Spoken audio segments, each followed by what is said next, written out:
Pastor Steve here.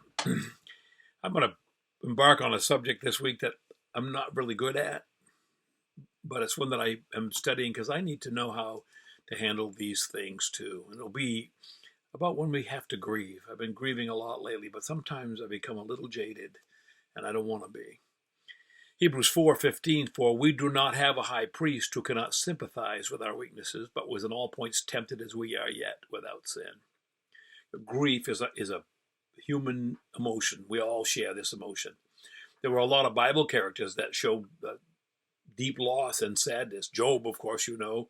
Naomi was bereft, called me bitter, and I remember. Hannah couldn't have a baby at the time. David and even Jesus mourned in Matthew 23 and John 11. He wept. After Lazarus died, he went to the village, and when he saw their grief, he wept. He was moved by their grief. And I've often said, if I ever stop being bothered or moved by other people's grief, I'm going to stop doing what I'm doing. It's getting close. Jesus knew he was going to raise Lazarus from the dead.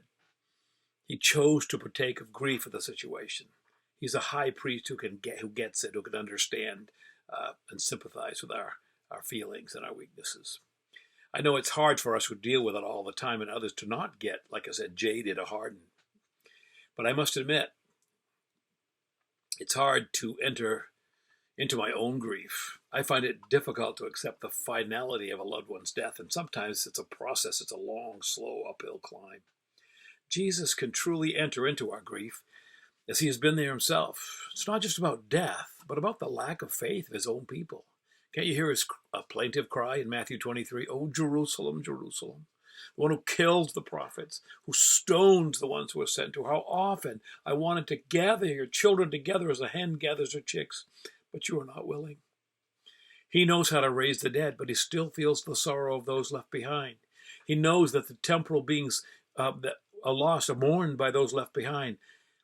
We mourn the loss of our loved ones. So stop in your moment of grief and allow it to take its healthy course. Mourn freely, but as believers, not hopelessly. Let your grief be a symbol of your love for your departed one, and let your heart mend even though you are feeling all alone.